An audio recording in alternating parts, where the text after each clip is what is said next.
So what do you think liberation is?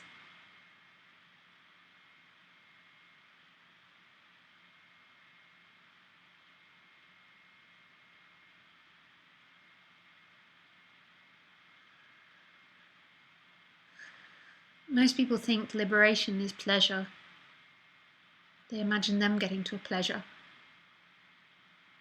So they imagine themselves getting to a heaven in the future, or to a place where they eliminate pain, or where they eliminate suffering. But they still imagine them getting there.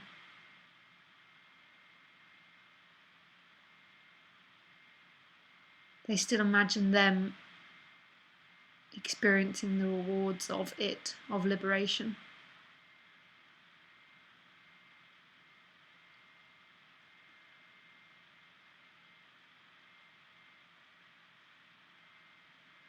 But this is absolute death.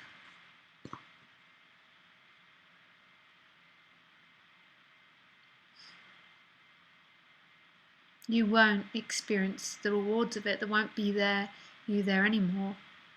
There'll just be what is, what's happening. There won't be a you there happy that you've got to liberation or pleased with all the bliss. That functioning will have gone. The you will be lost. There'll be nothing to look for anymore.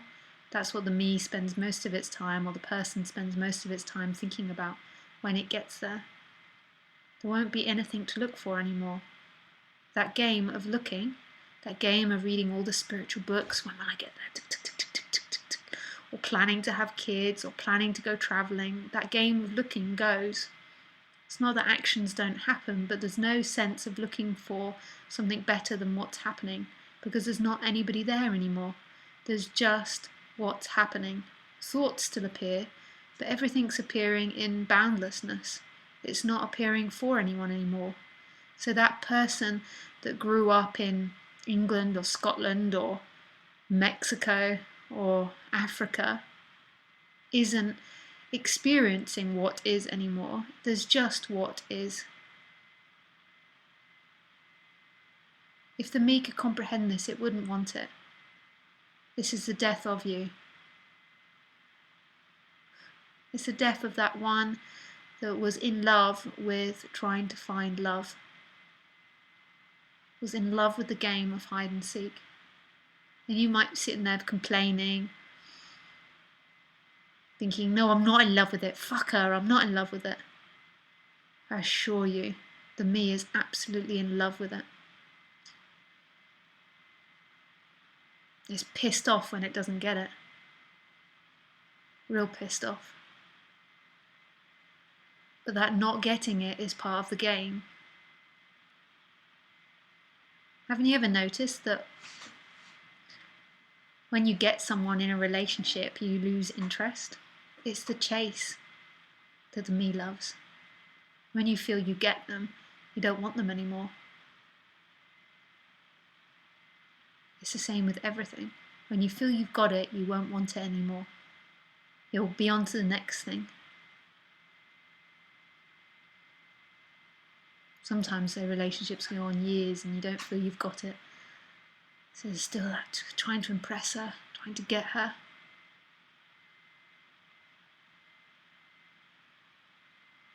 This is the end of that game. And that game has been a funky, fun and devastating experience.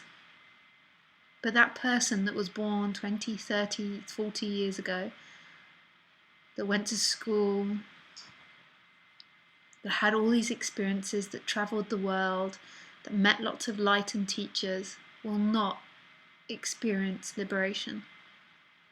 That person dies, and then the talking about the body or the character is just a practical communication in the moment for practical matters, or can be for conversation, whatever it is.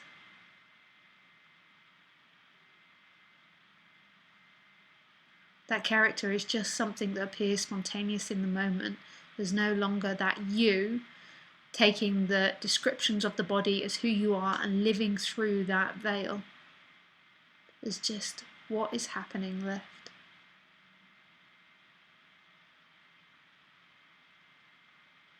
is just happening. And the me sits there and it longs for that. But it's not really longing for it. In one way it is, it's longing for home. But in another way it's longing to carry on looking. It never wants to end looking. Looking is the tick, tick, tick, tick, tick, tick, tick. Now we read the book, now we sit down and do this and do that and inform ourselves and learn about this and travel the world and work really hard to get the promotion.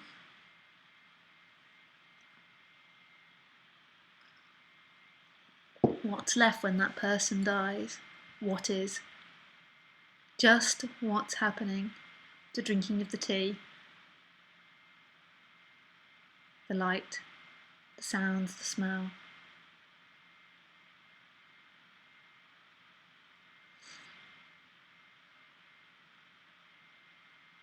And life is as it is. It's no longer seen through these ideas and projections of someone. It doesn't make you a perfect person. It doesn't make the body a perfect person. It doesn't make the body a hero. It doesn't make the body special. It's just the absence of what I call suffering.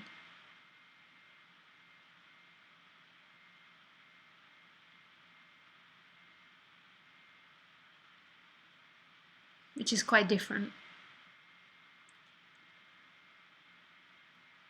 In a way you could say it's absolute emptiness and fullness at the same time, but this emptiness that the me has no clue about.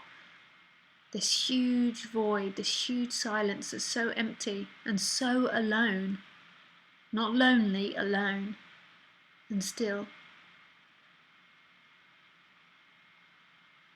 As that person collapses, this becomes absolute aloneness. There's nobody left anymore. There's no you, there's no others.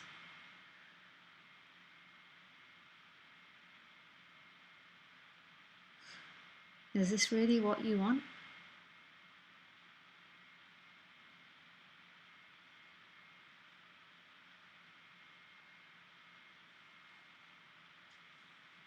You'll only get what you want.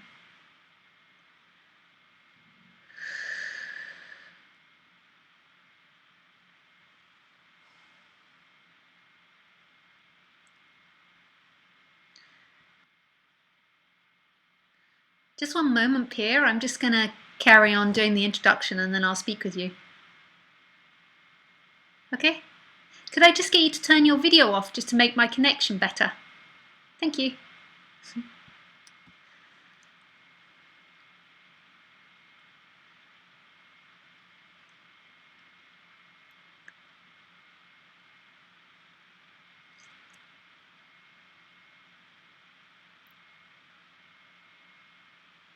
What will you do? What will the body do without the looking for liberation? Well,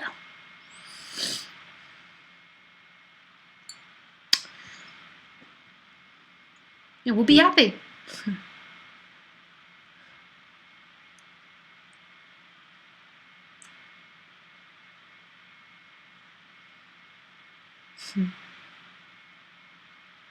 There's no more journeying because there's no more leaving home.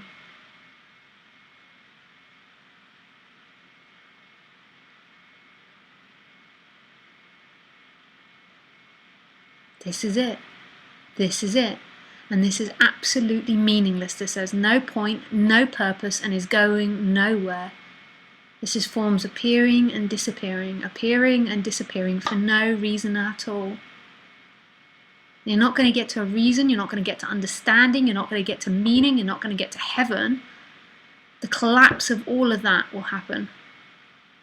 And then there's just this. Hey, Karen.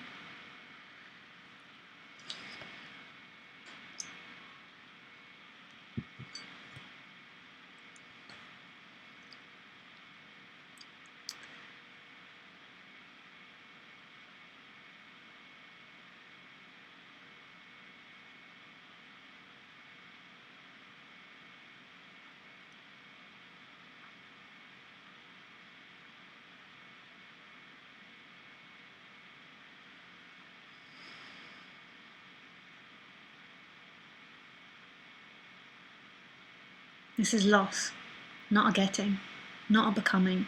This is losing.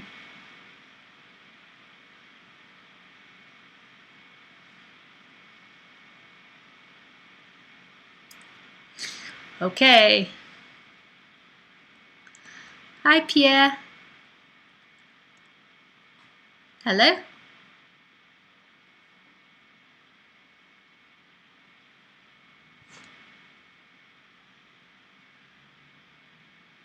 Pierre, did you want to ask a question?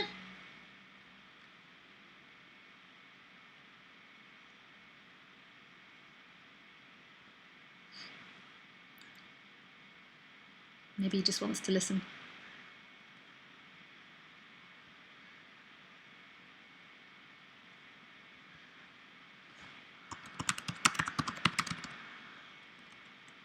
Oh, hello? Hello? You turned on your video, not your volume. Or maybe I've turned my volume off. Just 1 second. Let me turn up my volume. No, my volume's up. I can't hear you.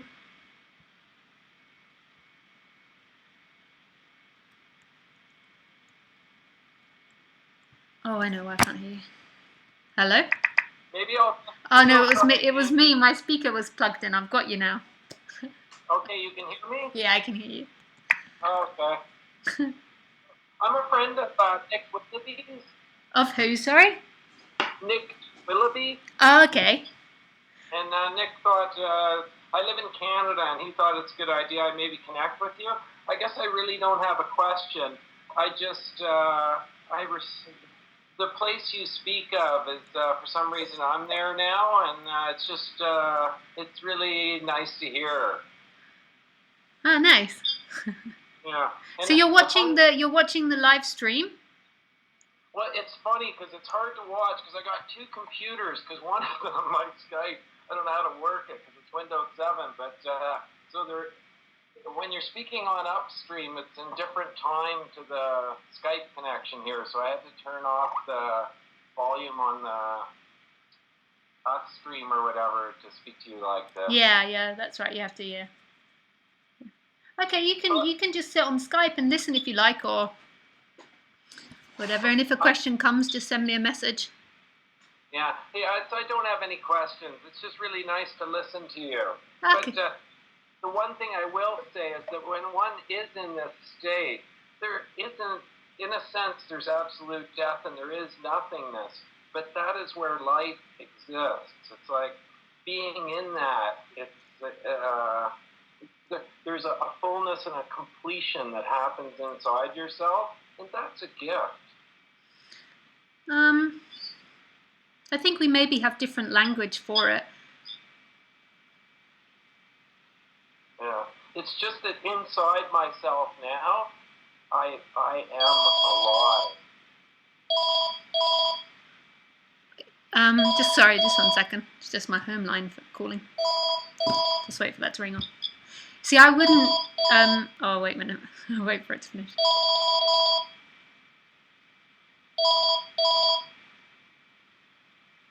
Hello, we're not available now. Please leave your name and phone number after the beep. We will return. I wouldn't phrase it like that. I don't know what's happening with Pierre, or but the way that I would phrase it is, it's not that I am alive, as in I am a story alive, but I am.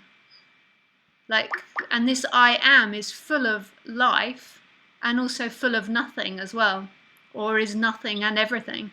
This I am, and it's not suffering at all. The suffering only's come with that story that goes into time, and that story that goes into to somebody. But that I am prior to I am the body is, I can't say it's fully alive, but it's free. No, I understand that completely. I think we just had different language. I think we just had a languaging semantic issue, maybe. Yeah, for sure. It can be spoken, and there's no way that you can speak about it. But I tend to have a familiar way in which I speak about it, but ultimately it's a load of rubbish, everything I say. Yeah, it's not a load of rubbish to me. It's when I started listening to you speak, it was just because it isn't a lone place to be. It's Absolutely alone.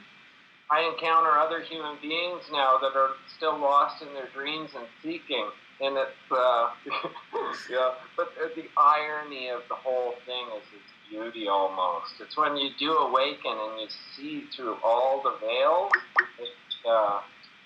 It's quite shattering. It is absolute beauty. Yeah, and what happens in this state is everything. You begin to see clearly into everything you focus on. You begin to see what is real. And the first thing you start to see is every belief structure that mankind has built.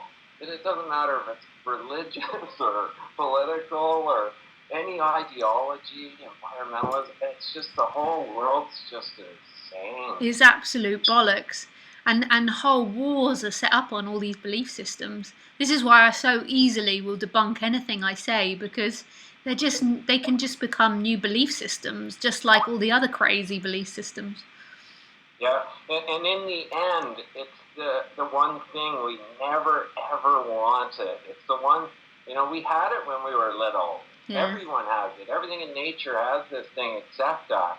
But it's the one thing we wanted something other than. And it's so true that, yeah, I don't understand how I found it. I maybe just stumbled into it.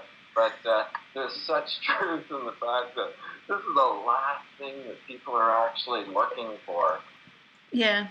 What people are looking for, carrying on looking.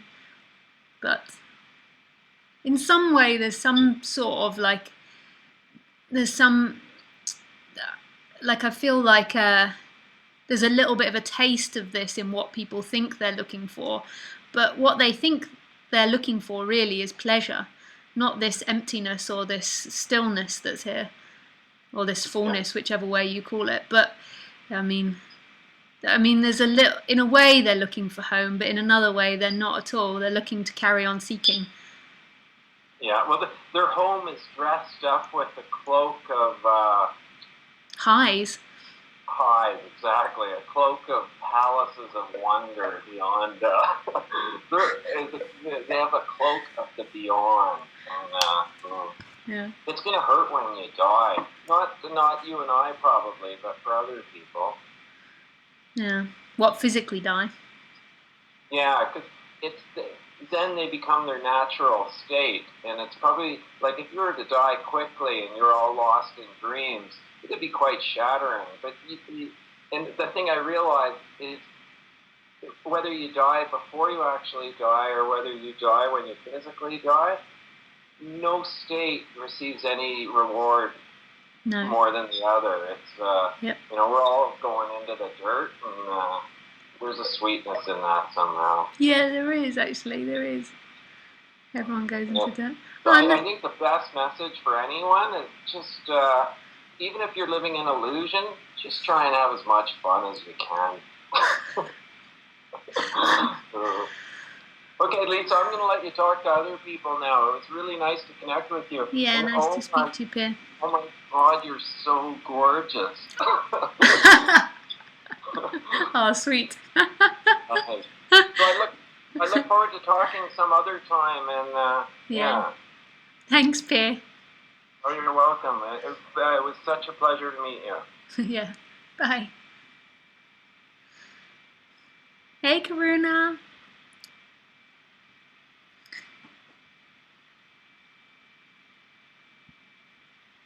Hello, Alex.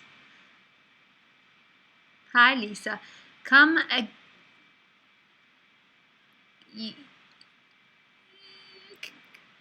get what you want, you just said?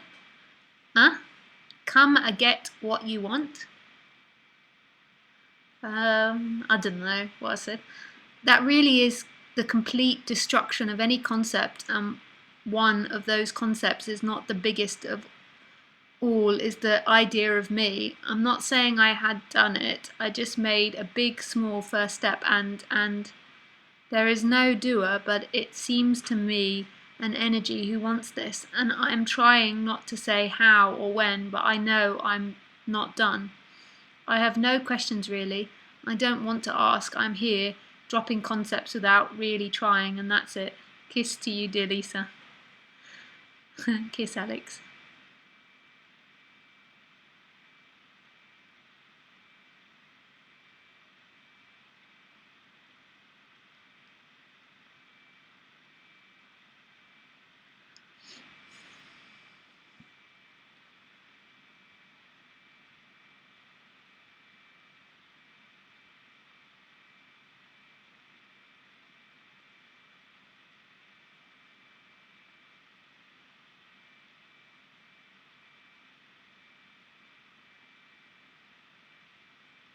I don't really understand what you're saying, Alex.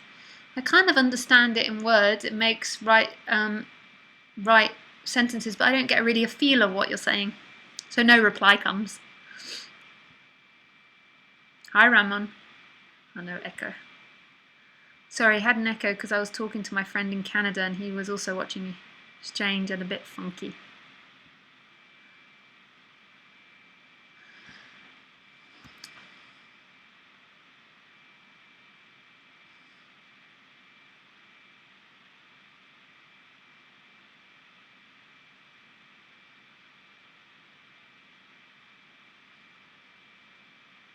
Hey, Phyllis.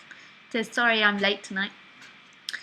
Do you know, guys, I think I need the toilet already. So I'm just going to go to the toilet. I've got some questions in my inbox, but there's not really any questions tonight on Skype. So if you have any, please write away.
Okay.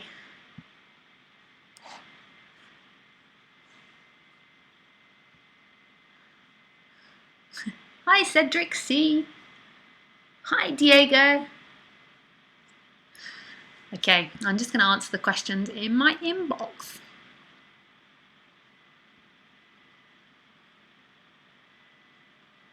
Oh.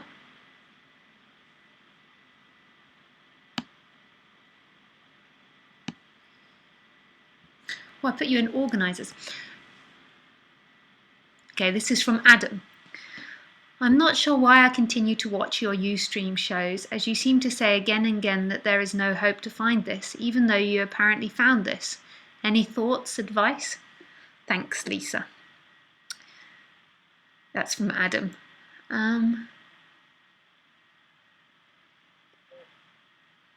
You won't find this. What happens is the you person dies, and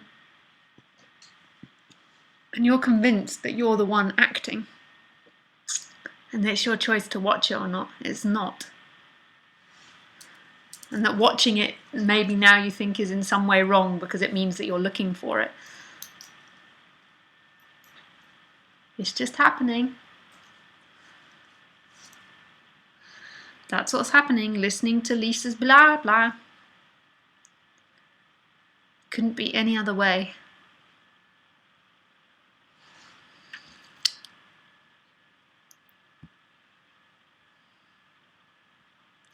I put you in organisers. Question. Okay, this is from Susith. Hi, Susith. This is a follow-up of that question for your Wednesday's talk. We All may come from the same source, but there is a difference.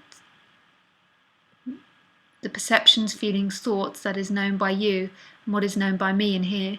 Not only there... Oh.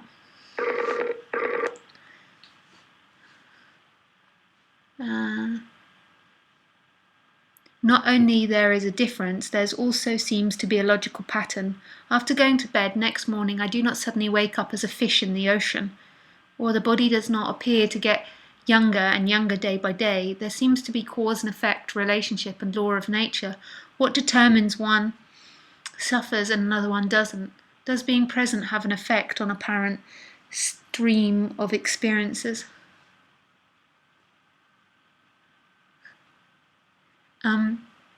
Yeah, it does appear in cause and effect.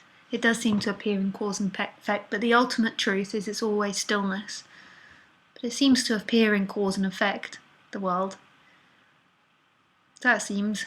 You type dug, dug, dug, dug, dug. You learn to speak French and listen to tapes, and then the body speaks French.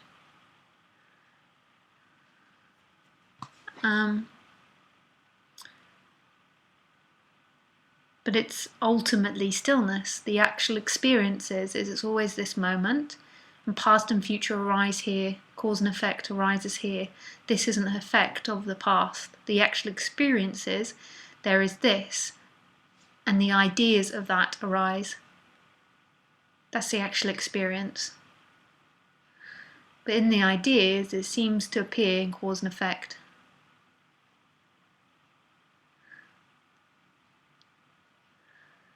What determines one suffering and others doesn't? It's the same what determines the tree to grow. It's the same what determines the light to shine. It's the same which determines the soy milk to be the soy milk. It's the same that determines women have breasts and men have no breasts. Well, most men don't have breasts. It's the same source that determines the wind, and you'll never ever find the source of it. Ever. What will happen is the mind will get lost in cause and effect and keep trying to go back and back and back and back, but it'll never get to the end of it, like the chicken and the egg. The mind will endlessly look in cause and effect.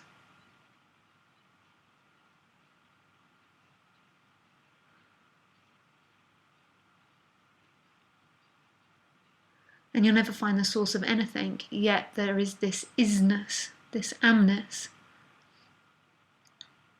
which you can't see, which you can't know, but is.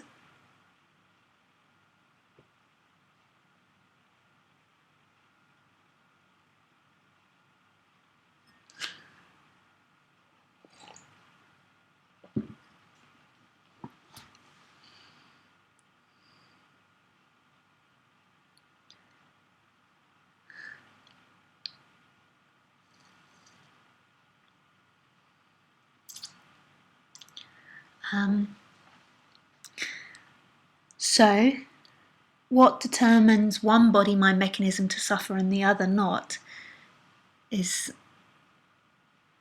unknowable, but that's what happens. One body might be suffering and taking life personally, and the other might not.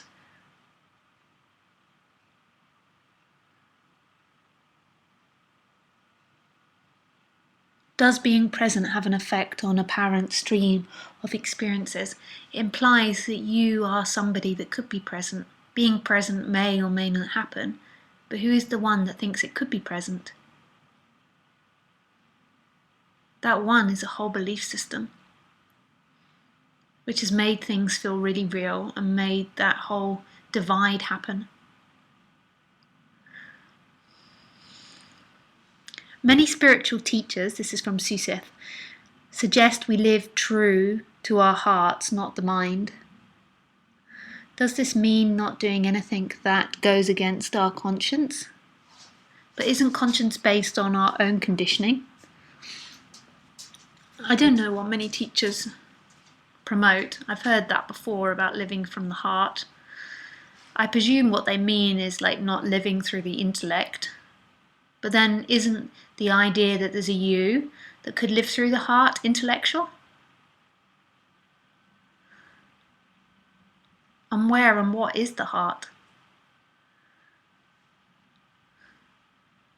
Isn't conscience based on our own conditioning? I don't know what you mean by conscience. Like your sense of right and wrong? There is no right and wrong. That's conditioning and also belief systems by the me, conditioning of the body. Like the mum and dad have taught the body not to touch, or pains taught the body not to touch fire. And then there's the me conditioning, the personalized conditioning, or the personalized entity, which believes it could be right or wrong, or others are right or wrong, and I've done wrong.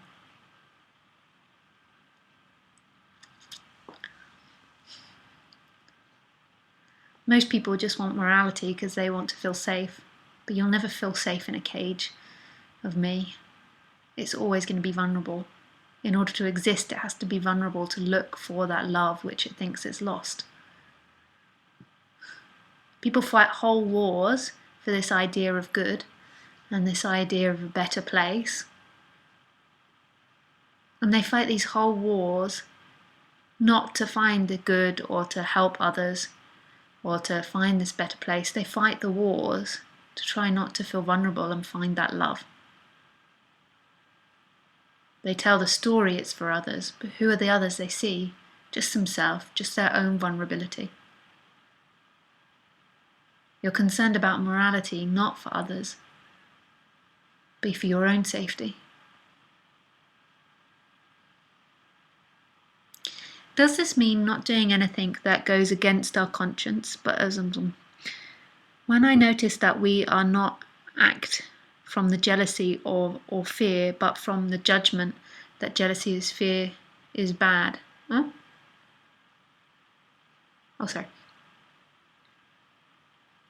When I notice that we're having a thought of jealousy or fear, what should I do next? Although there is no doer, it feels as if I can do what is dictated by that fear or jealousy, or not act from that jealousy or fear, but from the judgment that jealousy or fear is bad. That's what it feels like. It feels like you could choose. But how are you choosing? A thought appears saying, don't act from that. And then there's not an acting from it. And that gives an appearance of someone with all these energies and feelings. But who's that thought or urge coming from? It feels so close though, like it's really you. Can feel so incredibly close. But it's coming from this beingness which is free of all of it. And is creating spontaneously and not consciously. Like, well, it is creating consciously, that's a hard word to put in there. It's creating freely. It's not personal creation.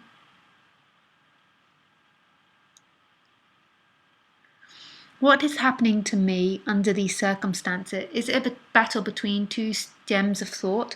What or who decides which thought wins? As the witness of these thoughts, don't I have any say over what is happening? Wouldn't that be another thought, that you have something to say over it? It's appearing in this boundless freedom. From nowhere, from mystery, from a place that cannot be found. But yet it is. It is.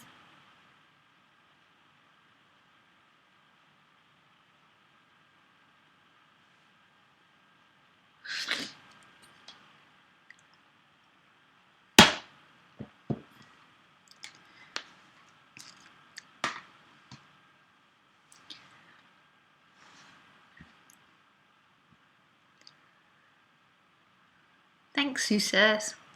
This question is from Ed White. Hi Lisa, thanks for reading my question last Sunday. Even though no answer came up, it was fun listening to you. You have a contagious smile. Just wondering what to do when you have to make a practical decision, but you are not sure what to do. I have a dilemma as to whether I should move to the countryside or stay in the city close to the beach. I don't want to just make an intellectual decision, as I know how unreliable that would be, but I'm not getting any deep knowing as to what would be best for me and the ones around me, yet the decision needs to be made. Any comments? Well, there's a sense that you know what's better, and that you know, or you think that the future will hold a better or be better than this, then there will always be discomfort around decision making. Decisions just spontaneously appear, but when it's for the person, it's a decision to be made from a whole history and a whole projected future. This is it. Pleasure or pain, either the decision will be pleasure or painful, but it doesn't matter. What you're looking for isn't in that pleasure or pain, that better lifestyle or not better lifestyle. You're uncomfortable because you think it is. You think that you could potentially lose something by moving. You can't lose anything. Aliveness never loses anything. Its forms appearing and disappearing, appearing and disappearing. Basically, it doesn't matter. The flow of things doesn't matter. What matters is what is. What is, and none of it's in anybody's control. Couldn't be any other way, and it might be painful, it might be pleasurable, but that's what's happening. The freedom isn't in the flow, the freedom is what is. This.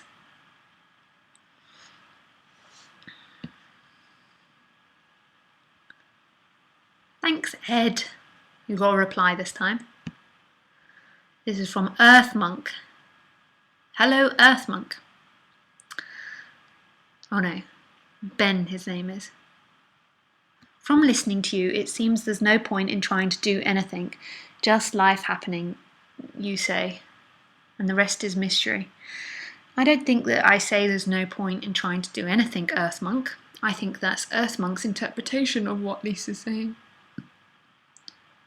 Doing happens, but there's nobody doing it. Point is conceptual. The me lives in point. The me lives in where I'm going, my destination. There is no point to anything. Everything is pointless, but that can become a new concept, and then that's not it. I kind of get it, but I don't know what to do with it. Yeah.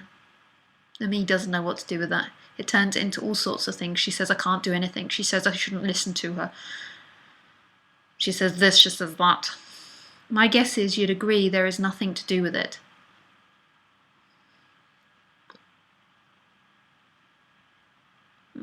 My guess is, or no, not my guess, my response is that life is happening. This line of thinking isn't to do with what I'm talking about. So how I choose to live life is just how I choose to live it. It is all meaningless.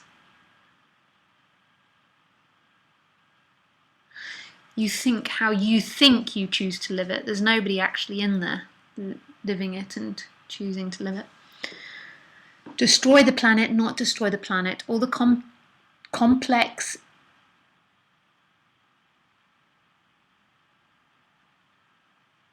I don't know what that word says. That web of life is composed of is all for nothing. Yeah. It seems like an incredible intelligence created, but nothing matters. One day this consciousness, this impossible to write about using English, might either pop into the state of consciousness you're in or maybe not. It doesn't matter. Do whatever you want. There is no you anyway. Is that about it? That's basically you putting what you think I'm saying into words. No words are it. It's all bollocks. I don't really like writing about this at all, because it's like when I speak about it, there's an energy as well. It's like trying to talk about something that we can't be talked about. I'm sure this is really pissing you off, Earth Monk, because maybe you want to understand it and you can't. I'm not trying to be smart-ass. I hear truth in what you say, but don't know what to do with it. Yeah. But that's the whole creation of the me. The whole setup of the me is, what can I do? What can I do? Where can I go? Where can I go? And while that's in play, that's what it has to do, is it has to do things and go places, or think it's going places, and think it's getting things in the future.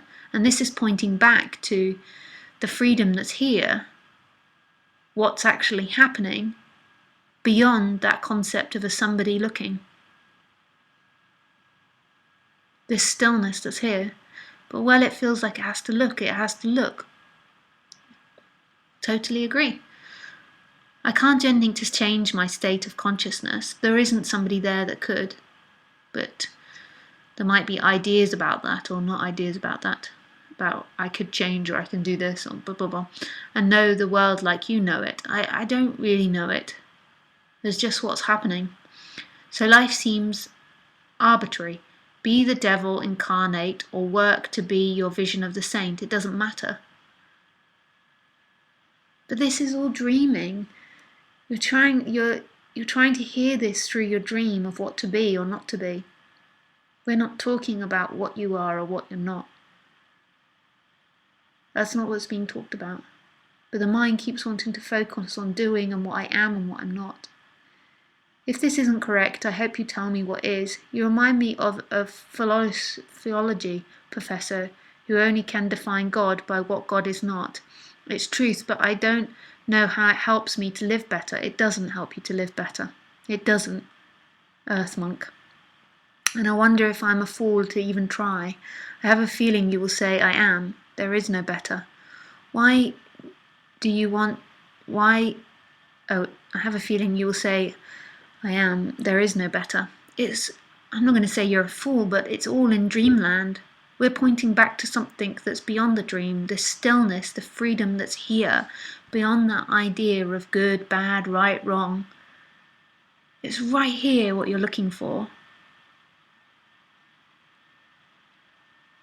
But you think it's in ecstasies and highs and good and bad, in concepts. This is it. Why do you do what you do? But you're still projecting your version of who you are into this Lisa body mind mechanism, believing that she functions by an idea of I do things because of a reason. She does because she does. It happens because it happens. It's happening. Sincerely and respectfully, I mean no offence. I'm just lost and confused. Ben.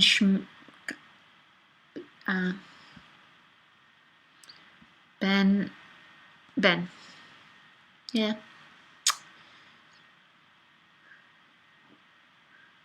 That's what you feel, you're lost and confused. And then when there's drinking tea, I assure you there'll just be drinking tea. But the feeling is that you're a Ben that's lost and confused. So therefore, the Ben might seek out somebody that will unconfuse him and give him a light and direction, which might not be Lisa's talks. And there's nothing wrong or right about that. Neither's better or not. But there might be an attraction to keep listening to Lisa's talks. But that's nothing to do with you. You is an appearance, not the creator.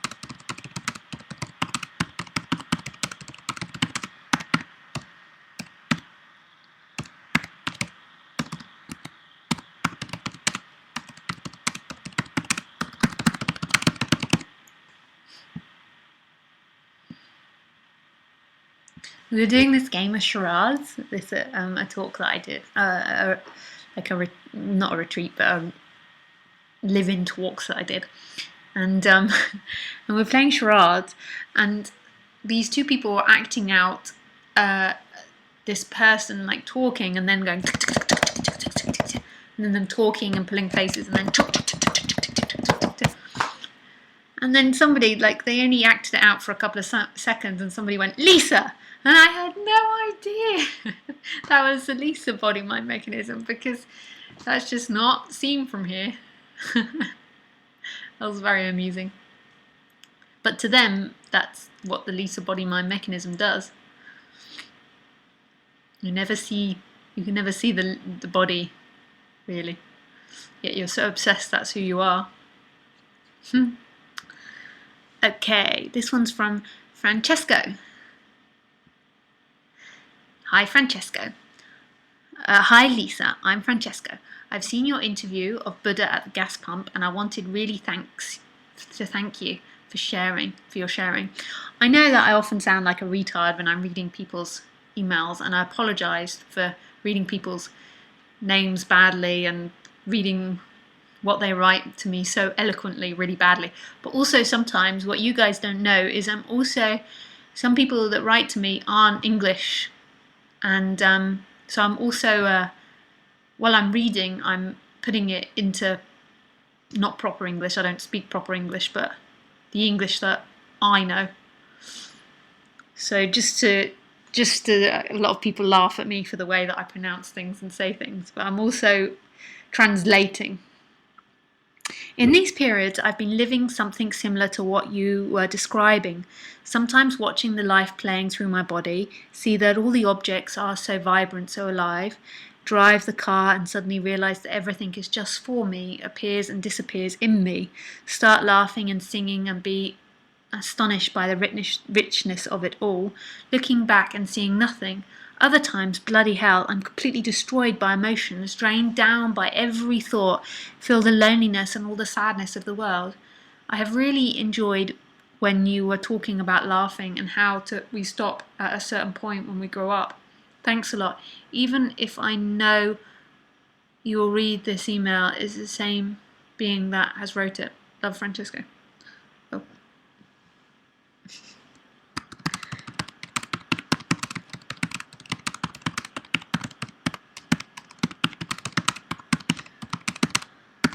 Well, that wasn't a question.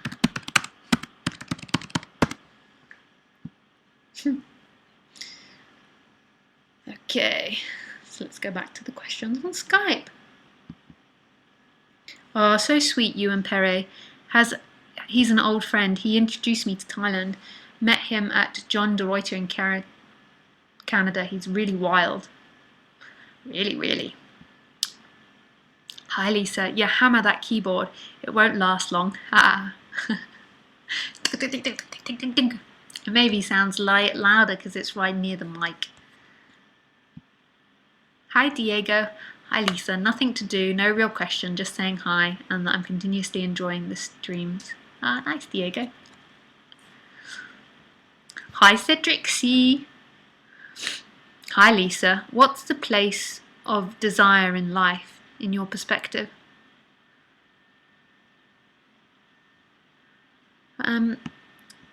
Desire has two. It depends how you use the word desire. The body's always going to move towards pleasure rather than pain. So the body's set up not to put its hand in burning fire and to maybe move towards the chocolate cake or the nice fruit smoothie or whatever, and not towards rolling around in a big pile of shit. It might do though. So that you might call the desire of the body, or I don't know, the movement, the body's going to move towards pleasure. Then there's this other dynamic where this person grows and believes that happiness and what it's looking for is in the pleasure, and it becomes obsessed with pleasure seeking, and everything is dependent on how much pleasure it can get, and it's very desperate to make sure it gets very high pleasures because it believes that's it, that's the point to life, pleasure.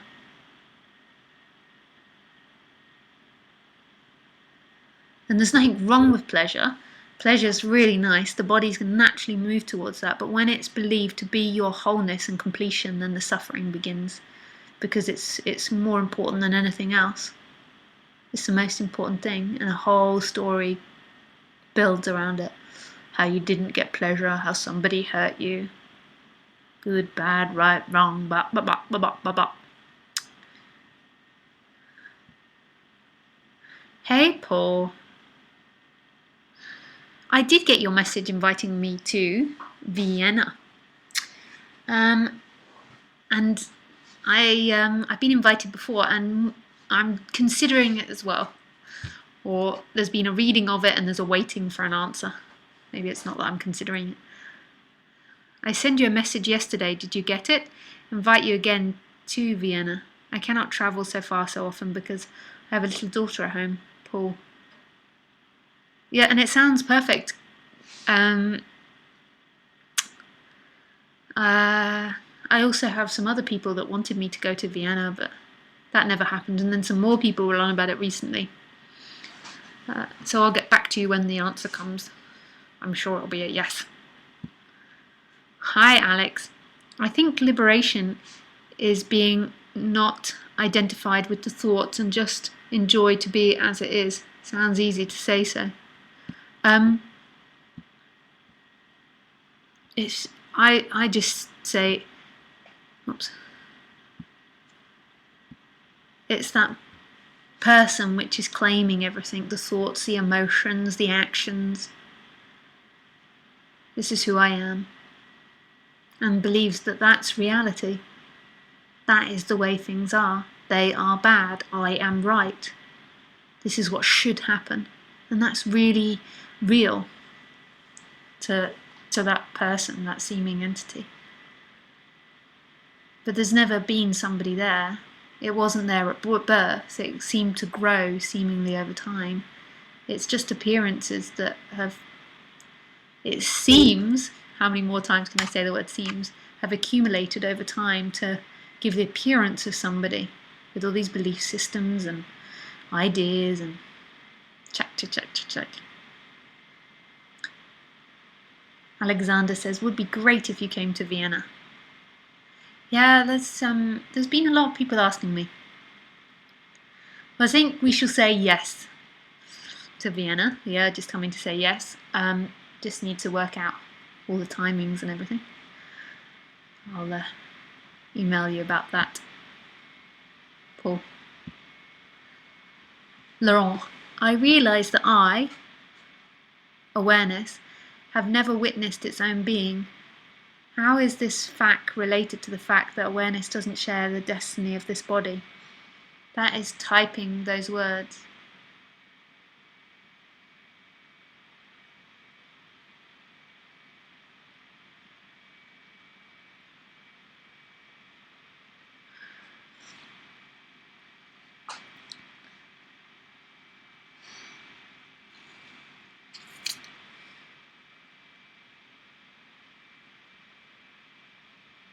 I don't know, or an answer doesn't come for that, Laurent.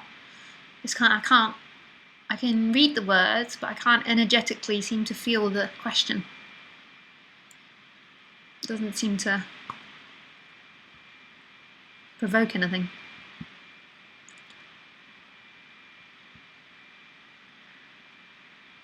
Karuna, I can see you had a question in there. Where did your question go? It disappeared. Oh, there it is. Dear Lisa, I feel so strange, like floating all the time, and I know it's to do with my mind trying to make a concept out of what you say. It feels all very unsayable and unpleasant. Underground also. How to leave the Advaita concepts behind. Hello, I have so many questions. Can you see this one? Okay, I just put it again in case you overlooked the question. You can't leave the Advaita concepts behind. There isn't somebody inside the body, Karuna.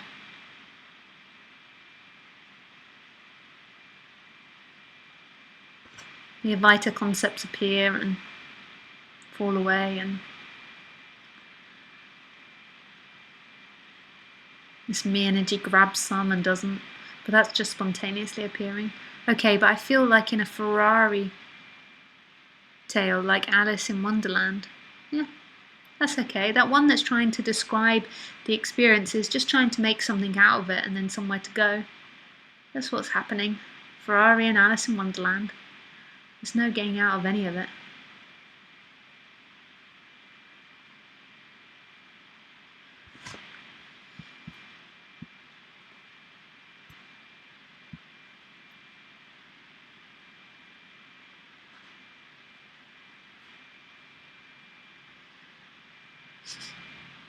Hi Steve, you're really going for it on Ustream.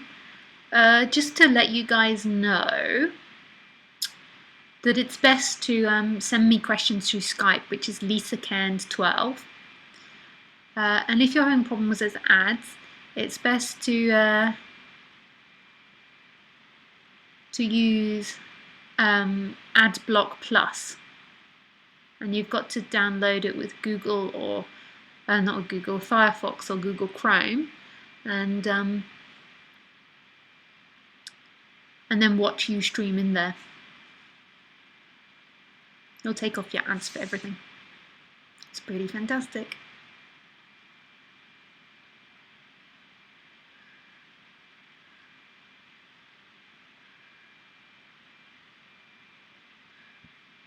The date is up to you.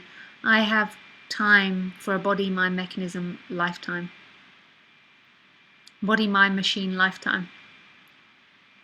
Huh? Karuna. Lisa, there is fear of unsayableness of this life. It comes from listening to all this stuff, I guess. Yep, and that's what's happening, fear. There's nothing to get out of. That can't be got out of. If there's fear, there's fear. And sometimes that fear can feel so unbearable and weighty. But that's what's happening.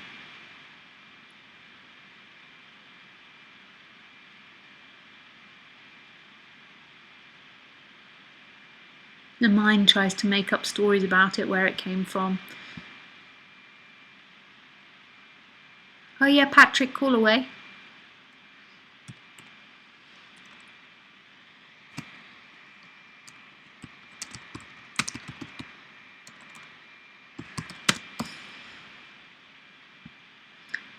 But is it not when the mind gives way, the fear stops?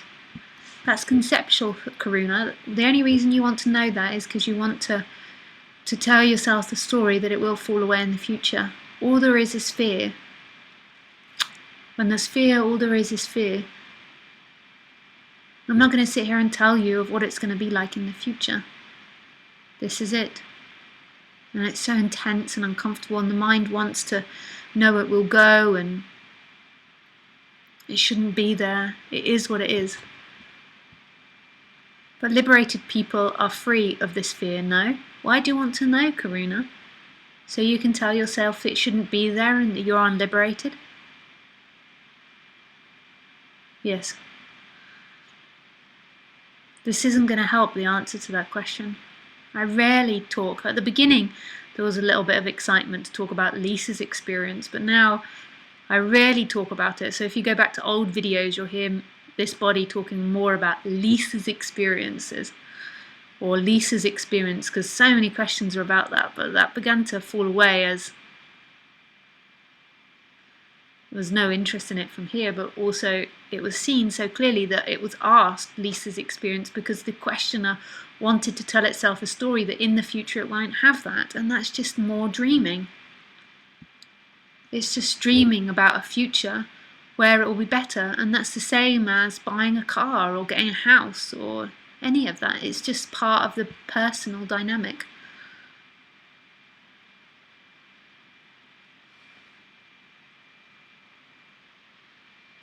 Oh my dear goodness, the dog fart that's just been let off is just unbelievable. Oh my goodness.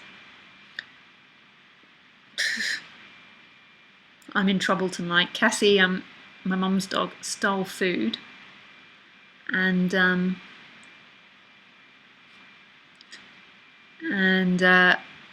he's got a very upset stomach, so he can't take too much different food. It upsets his stomach and then has diarrhea.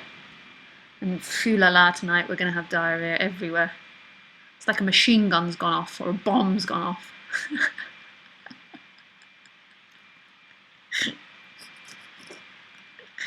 You should just leave him in the garden all night.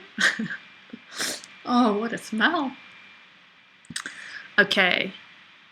Hi, Patrick. Are you there? Oh.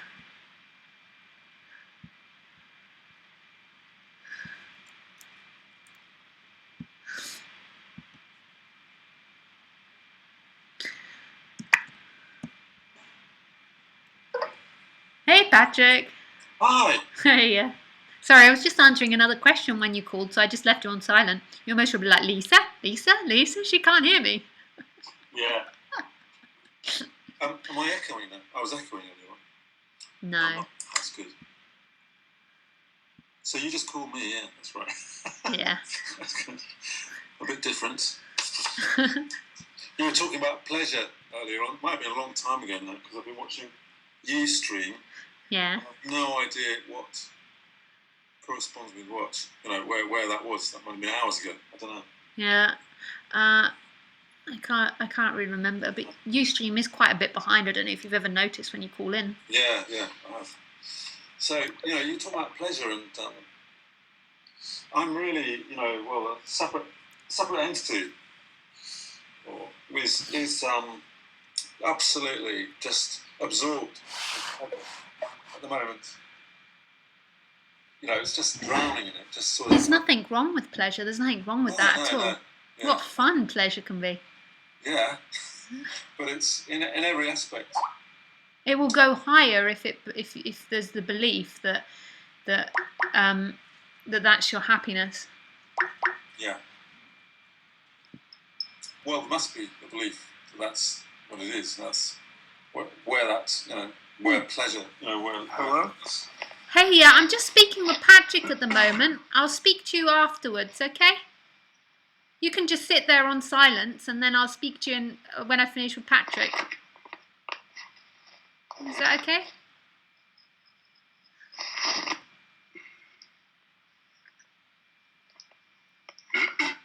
Anyway, Patrick. Yeah. Okay, you can carry on now, Patrick. All right. So but it's quite something when you say that there's nothing wrong with it, because there's there's such a programming that it's that there's something wrong about pleasure. No, pleasure's lovely. Yes, I know, but there is. Yeah, it is, because when you come into spirituality, it's often about giving up pleasures or not seeing, and this is all just conceptual. When the me's telling this extra story that it's completion or it's what you've been looking for, then there will be the flip to the other side, which will be uncomfortable. Yeah. Well, not always, but there will be the losing of it, because all pleasure comes and goes. Yeah.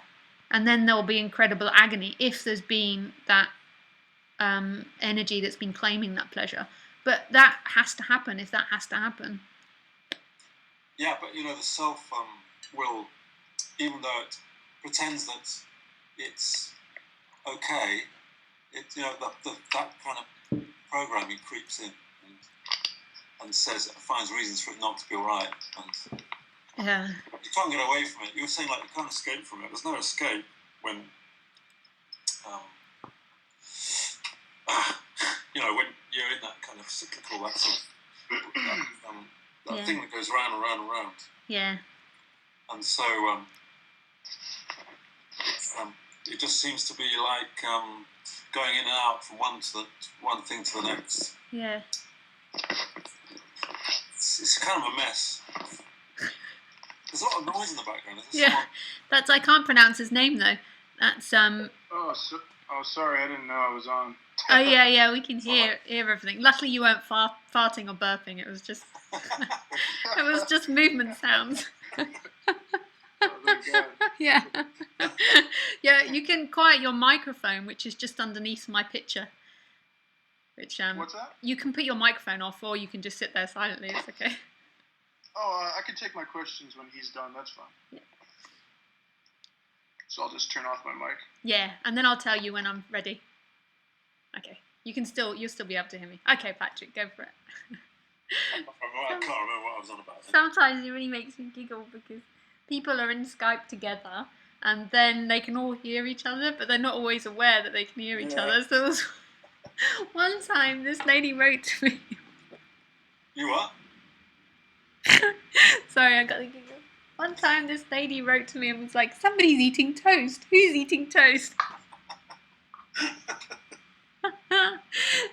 can just imagine what happens in the Skype because I turn it on to silent. I can't hear it, but they can all hear each other. It's just so funny, isn't it? Because it's all new, really. It's, in a way, isn't it? It's really new, and it's kind of, and we can do these wonderful things like we talk on. Yeah. It's such a brilliant thing. It is amazing. It's amazing, but and also it's very that we don't know what we're doing half the time, do we? Things happen that wonderful chaos. Yeah. It's such a brilliant thing. And I've completely lost the plot now, so I don't mind. I can't remember what I was. You're talking about I'm pleasure. getting less and less kind of able to hold concepts or thoughts, so that it just kind of comes and goes all the time. Yeah. So I will just let you carry on. Okay. All right, Patrick. Nice to speak with you. Yeah, Bye. So, this name, which is hard for me to pronounce, you can turn your microphone back on now. Your last name is Ramna, but your first name, poof.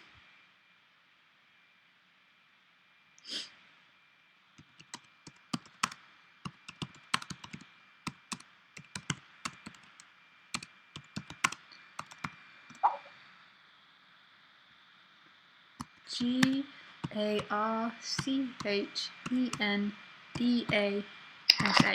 Hey, how you doing? Oh, hey, yeah. How'd you say your name?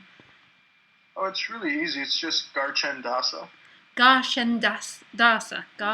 Garchendasa. It's quite similar to how it's spelled. I always like that one. Yeah, I try. Ironically, I tried to make it easy to pronounce, but. Yeah. How you doing? Yeah, good, thanks. How are you? Good. I created my own style of Buddhism, and I call it Laura Zenji Buddhism. I think I might have. You might have sent me a mail one time. Just. Do you know that I'm broadcasting at the moment and that there's people watching? Just in case you didn't know that. Oh, can you see me? We can't see you, but everyone can hear you. Oh, yeah, I knew that. Oh, you knew that. Okay, good. Just because sometimes people call in and I'm chatting away, and then I realise that they have no clue that it's being streamed. Yeah, I've been watching you on Ustream for a while. It's really interesting. Yeah, I think I saw a mail or something from you. I'm not sure what you were saying. Yeah, I made a video for you where I asked you some questions because I didn't know about your whole Ustream thing. Oh, okay. And apparently, I don't think you probably use YouTube as much as I thought you did. So I just erased the video, but it was no biggie. I didn't see that video, but I saw. I remember seeing something about Buddhism, about creating a Buddhist style of speaking or something like that. I forget. I just created my own style to make it more simple for people to understand, and so I have a YouTube channel. Well, I just had. It's called Laura Zenji Buddhism, by the way. But I just had one question about an experience I had. Yeah. With meditations, and aside from you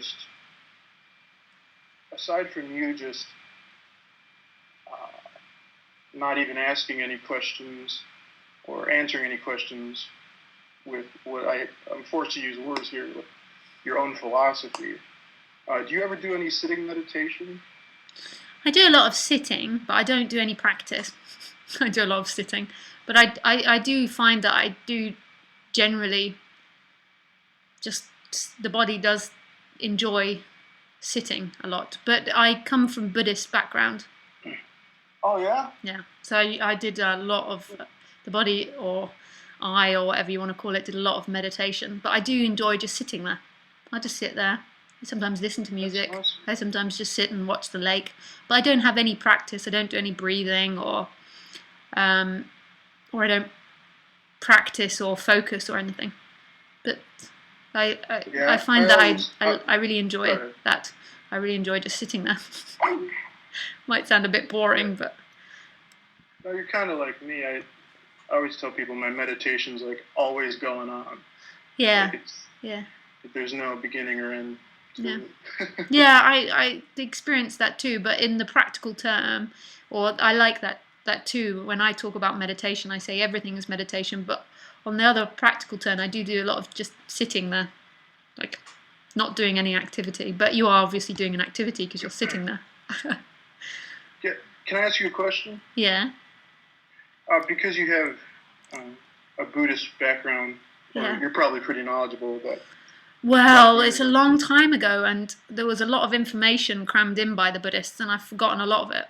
So I might have forgotten. But you might notice it in the way that I talk a bit with the pleasure and pain and desire and.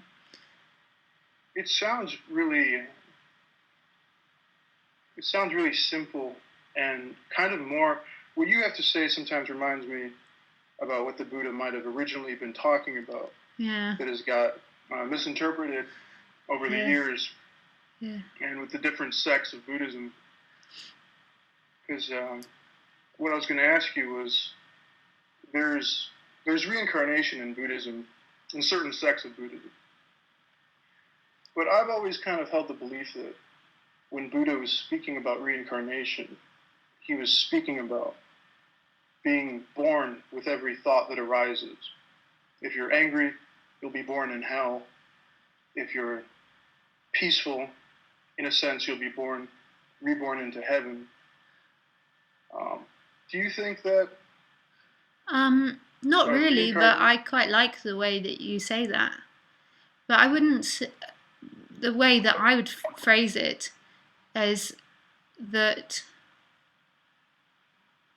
Well, obviously, like, I wouldn't say that, but I like the way that you say that. I don't know how I would put that into words, but I really get a sense of what you're saying. It's all about this moment.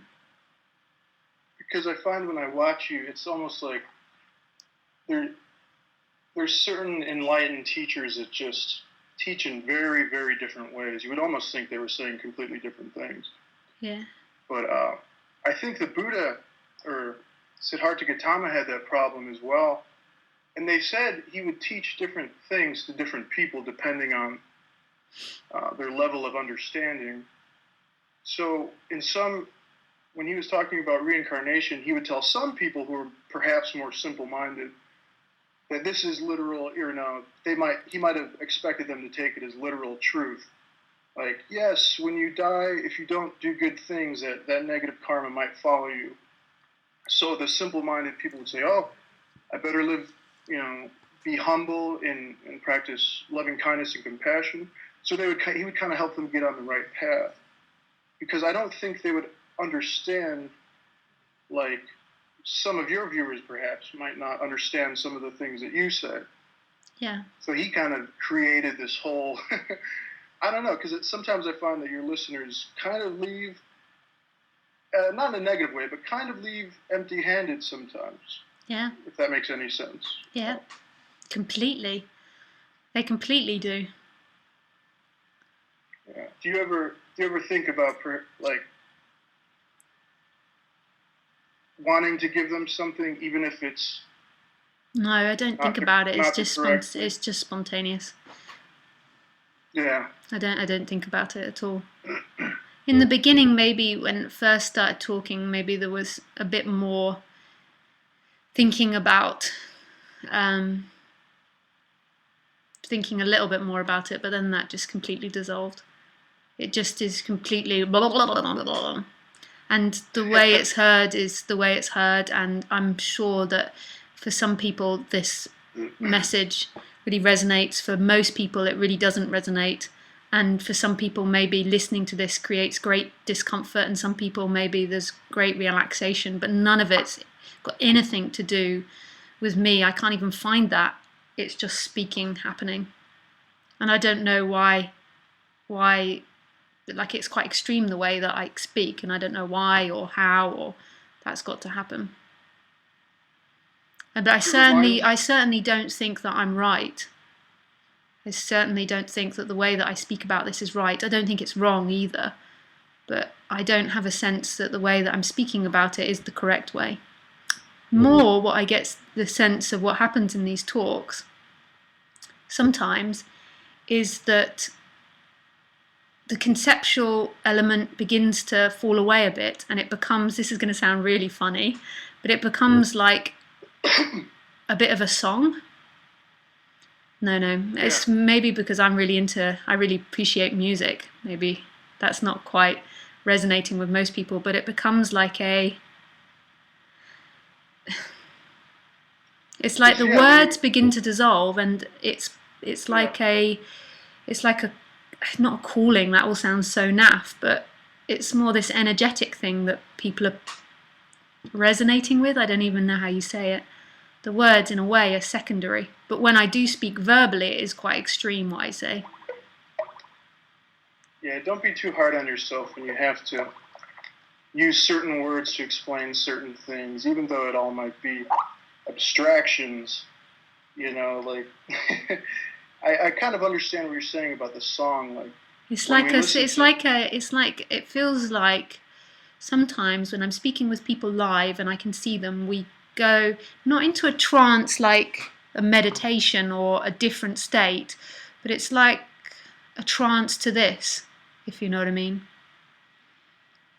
Yeah, it's like when you listen to music. The trance of this. It's reminiscent of what Jiddu Krishnamurti said, like about observing a flower. When you observe a flower, you don't always go through each step in your head of, I like it because it's pink, I like it because the sun is a certain way behind it, I like the way it smells like this and like that. No, you don't have any of those thoughts. You just enjoy it without even realizing it. Yeah, I think maybe that's similar. Like it's I don't know. I find sometimes that when I'm speaking with people, this is going to sound really shallow, that my mind can't concentrate on words for too long a time. I go into that trance with them. So even when you just spoke then, I couldn't focus individually on the words of making sense of it.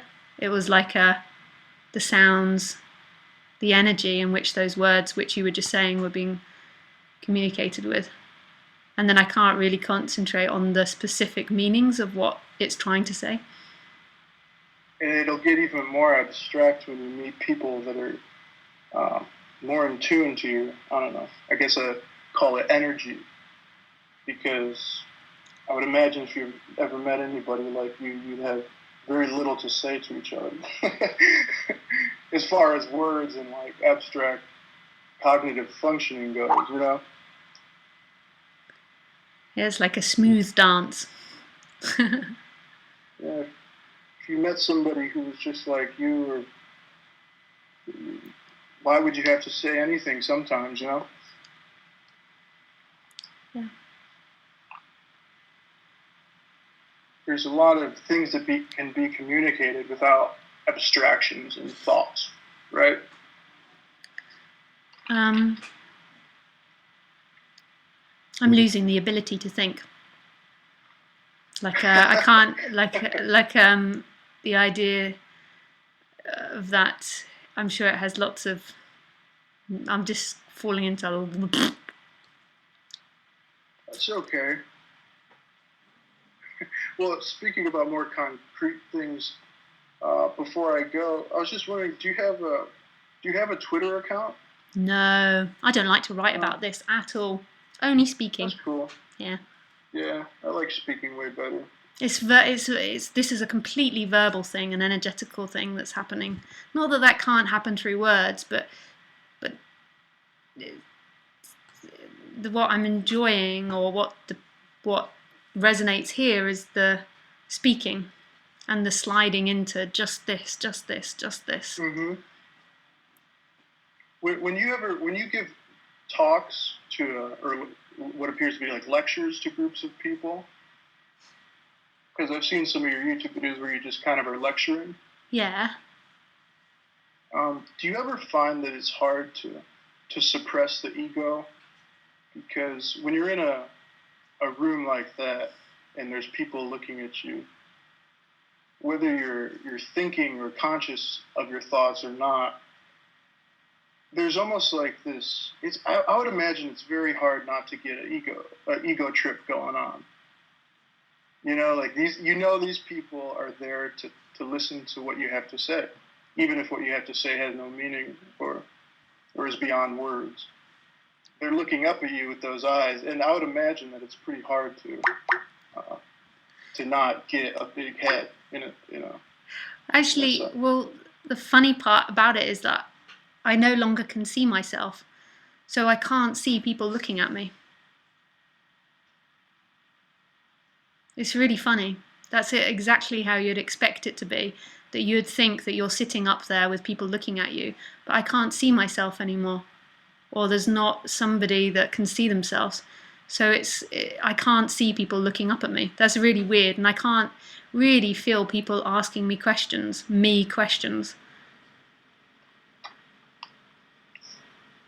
Well, you feel it on some level because you have responses. No, not really. It's really surprising. That's interesting. What are your views on loving kindness and compassion? Do you write them off as just concepts? Ultimately, they're just concepts, but often when people are strongly focused on it, it's normally about them trying to avoid fear. But I don't think that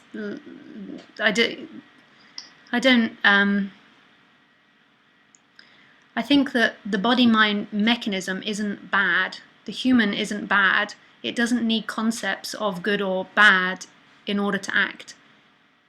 It's those concepts of good or bad that create all the trauma and nastiness that the humans do. And when the me's or the person's often strongly focused on doing good, it's because it's very scared.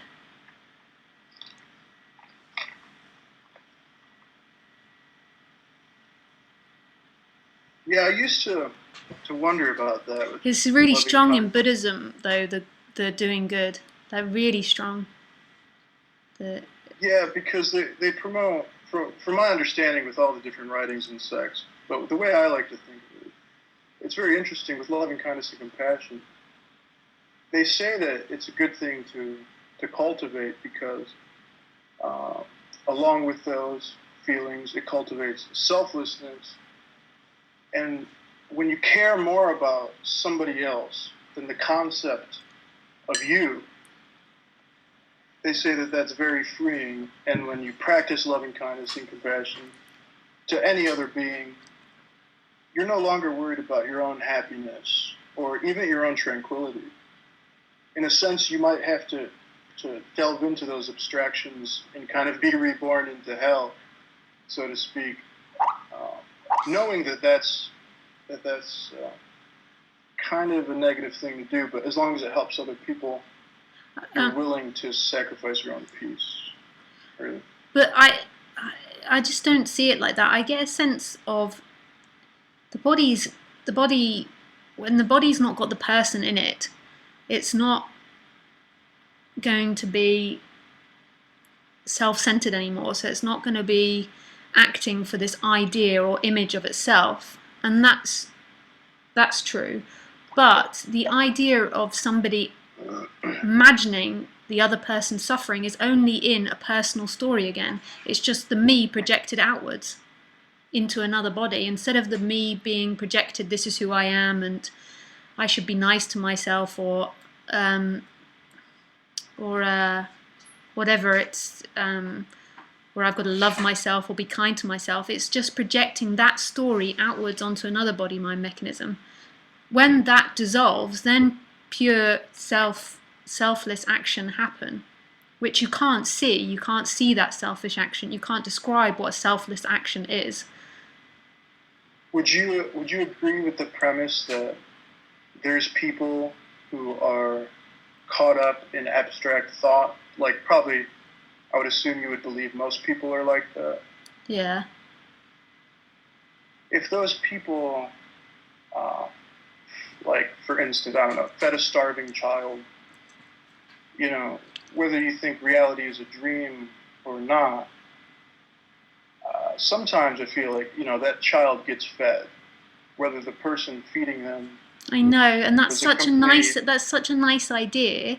But in that child getting fed, the other side to it is other forms have to be destroyed and killed.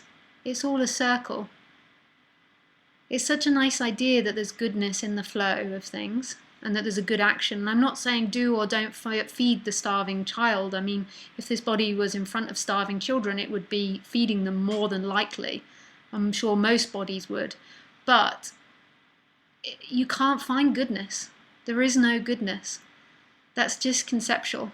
The person will spend a lifetime going over good and bad, good and bad, good and bad. I wouldn't ever begin to bring it up in liberation because it's just the most juiciest story. They exist together, the most juiciest story for that person. Good, bad, good, bad. It's endless. You can't find it. Yeah. But I'm not saying that in the moment that the body doesn't do it, or if a request for donations come through the post or on the internet, it doesn't happen. But the conceptual reality of it, you'll never find a good action. Because in feeding that child, what have you killed to feed the child? You can't not kill anything. Even if you use grain, you've killed hundreds of animals to get that grain. Hundreds of animals. I mean, the animals are just as empty as the grass, but it's the same thing. But like, even if you use soya, you've killed hundreds of trees to grow the soya. Whatever, you can't find an ethical product. You can find most probably more ethical ways of doing things, but you cannot find an ethical product because for any human to survive, other forms have to be destroyed. And that's that. And it's gonna, even if you're a vegetarian, when you really, really research vegetarianism, it's going to kill animals. You can't, like soya's destroying so much rainforest. Yeah, that's why I concentrate more on the intention, not so much the action itself. But the intention's just going to create this mental going round about good and bad. Good and bad is what the world, or the world is obsessed with. Talking about good and bad is an absolute distraction of pointing to this beingness. It's the me is obsessed with it, and most of my questions are about good and bad, how to be good, how to do good things. But it's an obsession that will never end. It's just mental blah blah that will go round and round and round and round and round. And I mean, it's a nice idea, but that's all it is. It's nothing to do with non-duality. I think you think too much.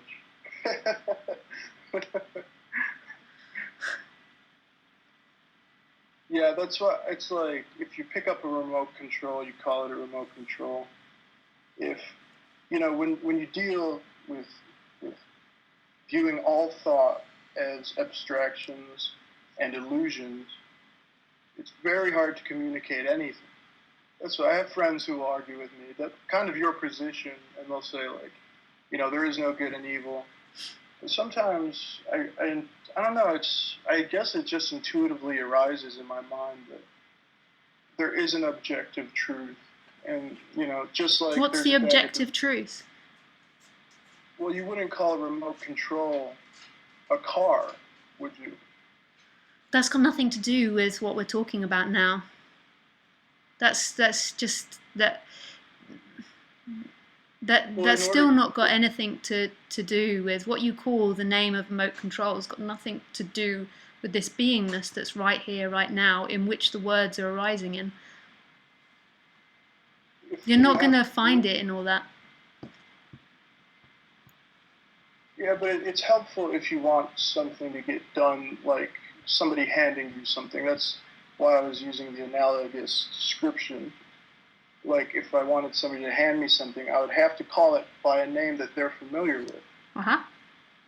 That's still not got anything to do with this aliveness that's right here.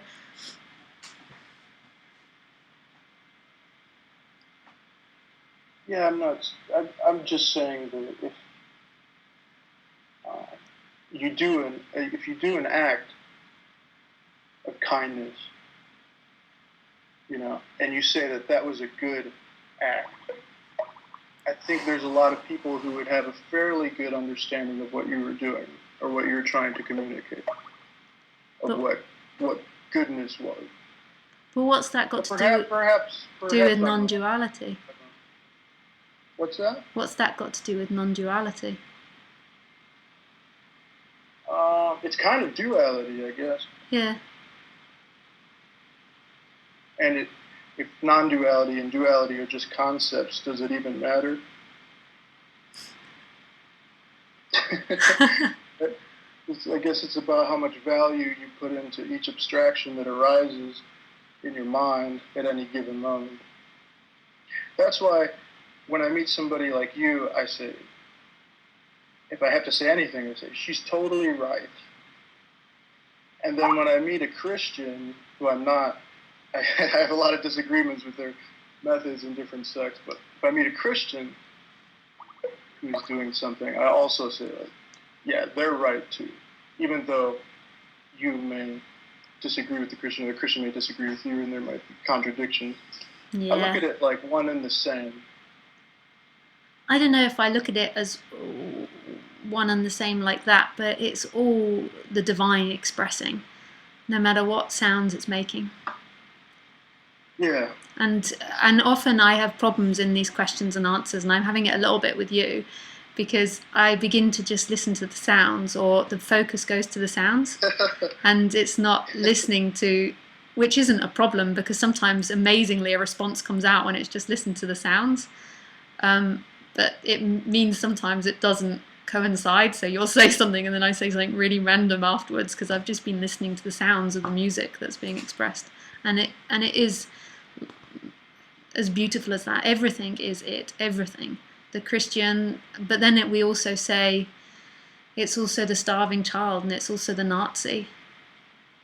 It's all of it, which is the more full-on bit, the full throttle bit. Yeah, I'm never quite sure of anything that I say. Yeah, and everything I say is a load of bollocks, even though I might say it with conviction sometimes. But I continuously repeat that it is a load of rubbish. It's this music, it's the sounds, it's not the meaning or anything. It's the conversation back and forth. It's this. What's happening? When the person takes what they say as serious and right, then there will be war. Or if they think, if they're so sure that they're enlightened, you know. I find a lot of that when I talk about Buddhism with different people. It's like everybody wants to be enlightened. Everybody is trying to convince each other that they're enlightened. Yeah. You know?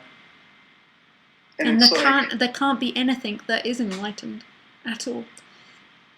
And then everything is enlightened. I always like to mess with them and say, like, if there was such a thing as enlightenment, I'm not so sure that I would want it, or perhaps I don't deserve it. But I just kind of fuck with them. Where are you from? You've got a nice accent. I know it's not an accent from Chicago. From Chicago. Illinois. Yeah. But it was really nice talking with you. Yeah, and you. I don't know if I can download your video. If there's a way that I could, I don't know if I would be able to. Would you mind if I put it on my YouTube channel, this conversation? Of course. Thank you. My pleasure. And yeah, I love watching you on Ustream, so perhaps we'll talk again in the future. It was really nice talking to you. Yeah, lovely speaking to you. All right, you have a good one. And you. Bye. Bye-bye. We're going on late tonight. This is a long one.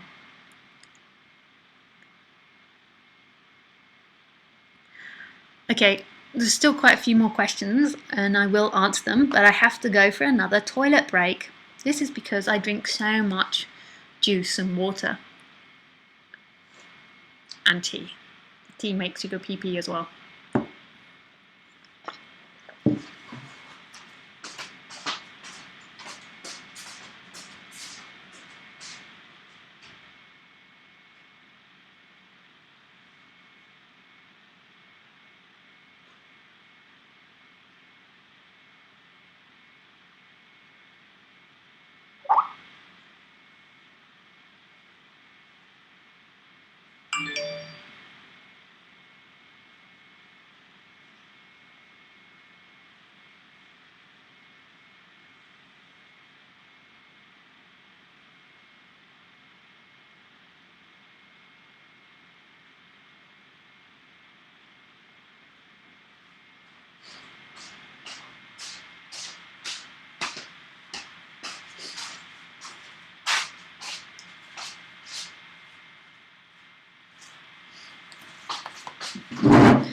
is back.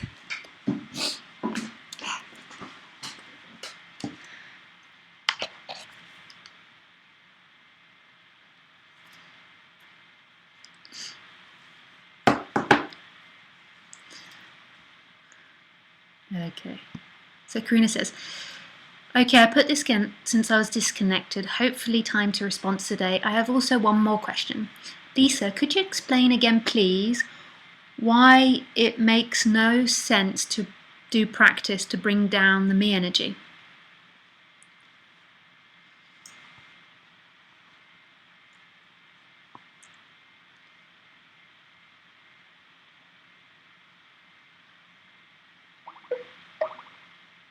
The question always is, Karuna, is who is practicing?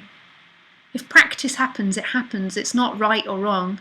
What the person wants is for me to say that practice is right and that you're going to get there in the future and that you've got to do this amount of practice. Then it will more than likely rebel against the practice. Like, oh, I want to do it and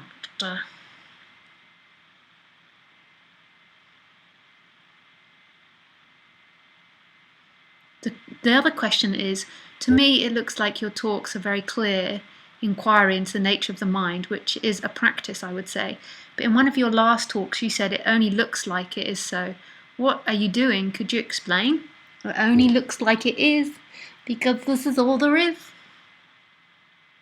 It's only an idea. How can we say that this is practice? That's crazy. This is practice. So we're imagining this is a practice. Then we're saying this is practice and I'm going to get somewhere. Who?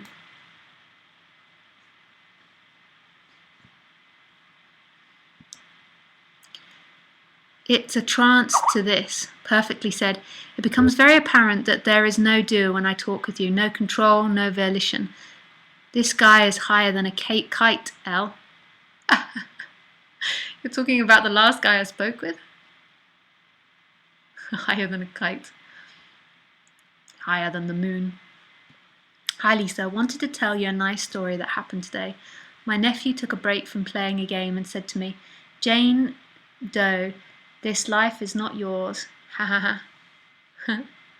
Here's something about farting. I hope you'll enjoy it.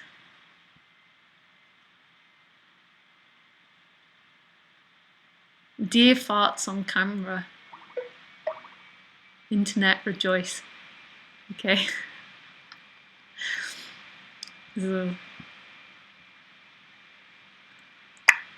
Okay, so we can all hear the deer fart.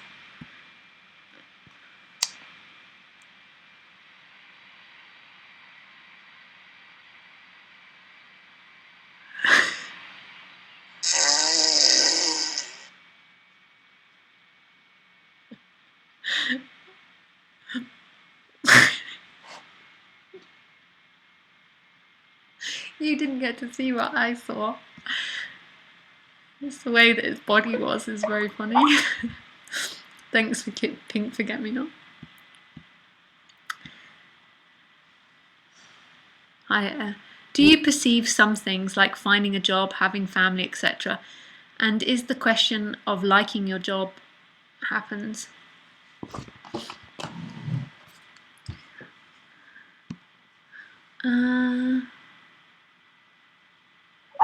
No, I don't perceive things, it's just happening. That's really weird to put into words though. And it most probably doesn't make sense, so it doesn't matter.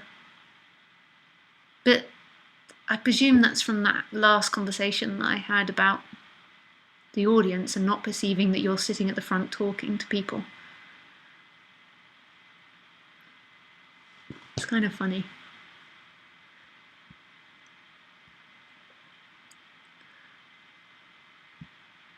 Have you seen the movie called Paul about the alien? If not, it's on tonight on Film 4+1, channel 45. It's brill. Ah.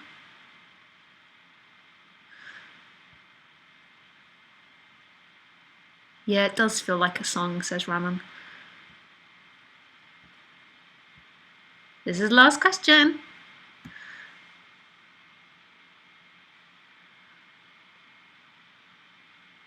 Okay, Laurent says, are you afraid to die? If not, why not? When the body's threatened, fear comes up. So when the body perceives it's threatened, fear comes up.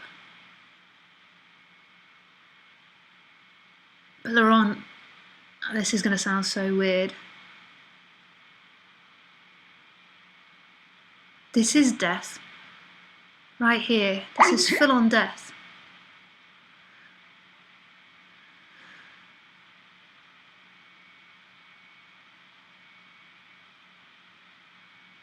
You are constantly dying. You think you're not. You think you've lived for 30 or 40 years.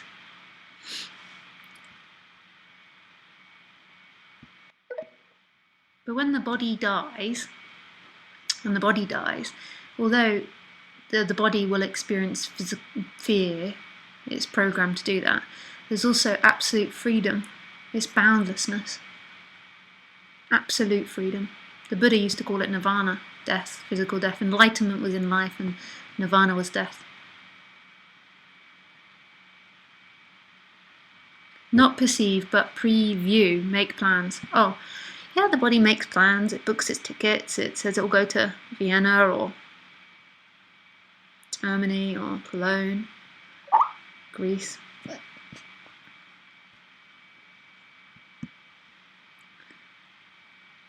Thank you, dear. Funny, I always understand your answers to other people's questions, but your answers to my question, my mind often goes blank or in a what? Do you listen to the talks back sometimes, Karuna? Or maybe your internet's not good enough. Cassie, you've done so well.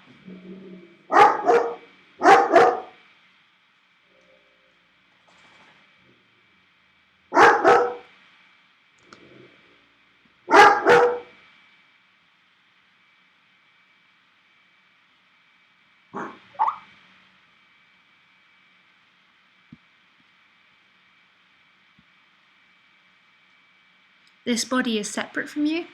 This body is something that arrives in the big I or aliveness or amness, but it's not who I am. But yet the body will describe things it's done and gonna do. But that's just something arising like everything else now.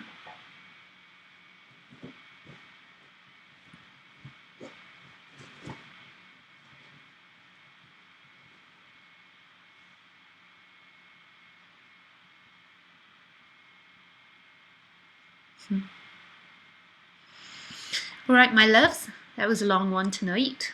So, we'll end it now. Or maybe just do another song.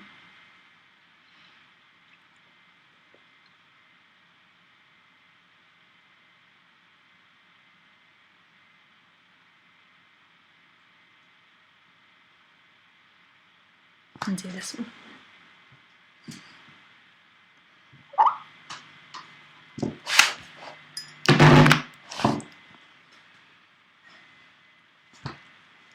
I'm just going to turn Skype onto Do Not Disturb so we don't have it making beeps, but you can still carry on writing to me. Okay. This is a lovely song.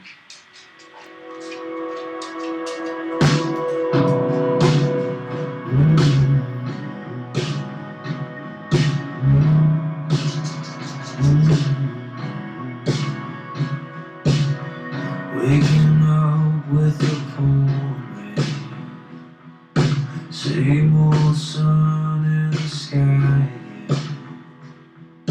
collared doves and fighter planes, sharing the sky like it's nothing strange, foliage silhouette on an evening sky, morning greeting of babies crying the same late night lullabies. The joy of nothing is a sweeter something I hold in my heart. I hold it in my heart.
only need the light when it's burning low. Only miss the sun when it starts to snow. Only know you love her when you let her go. Only know you've been high when you're feeling low. Only hate the road when you're missing home. Only know you love her when you let her go. And you let her go.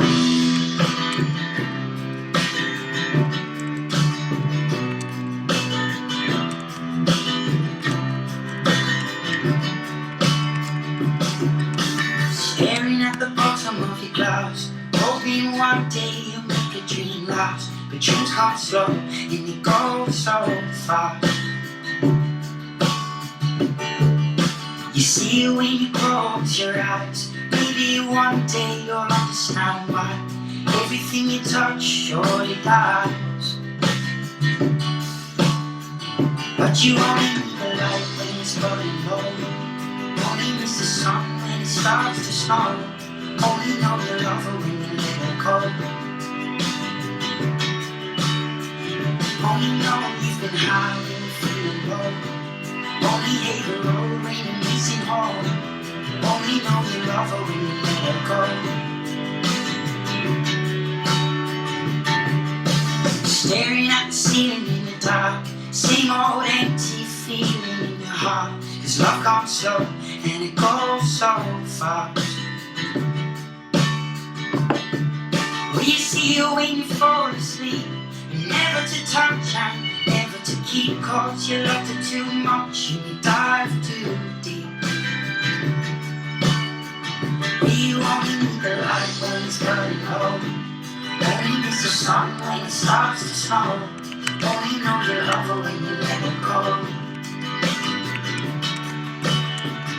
Only know you've been high when you're feeling low.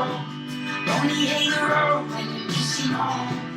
Only know you love her when you let her go. And you let her go.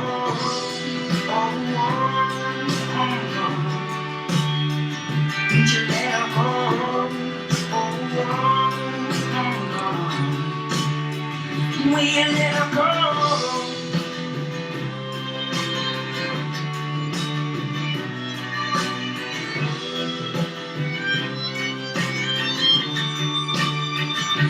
You only need the light when it's burning low.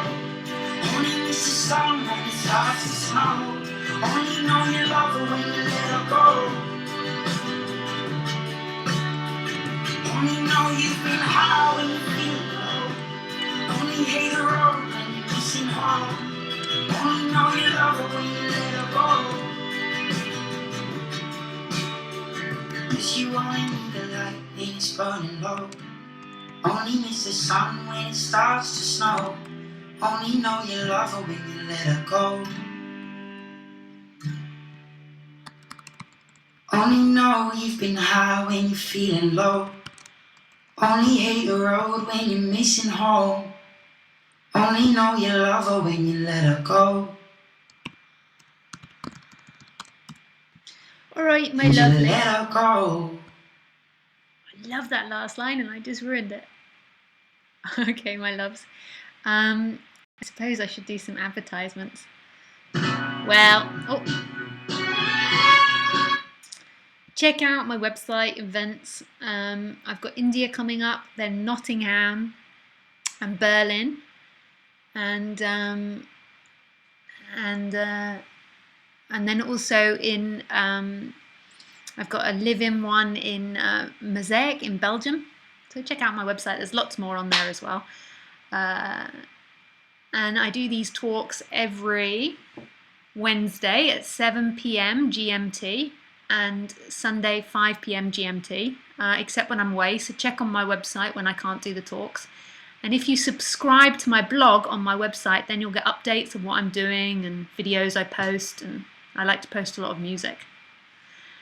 All right, my loves. Thank you. Bye.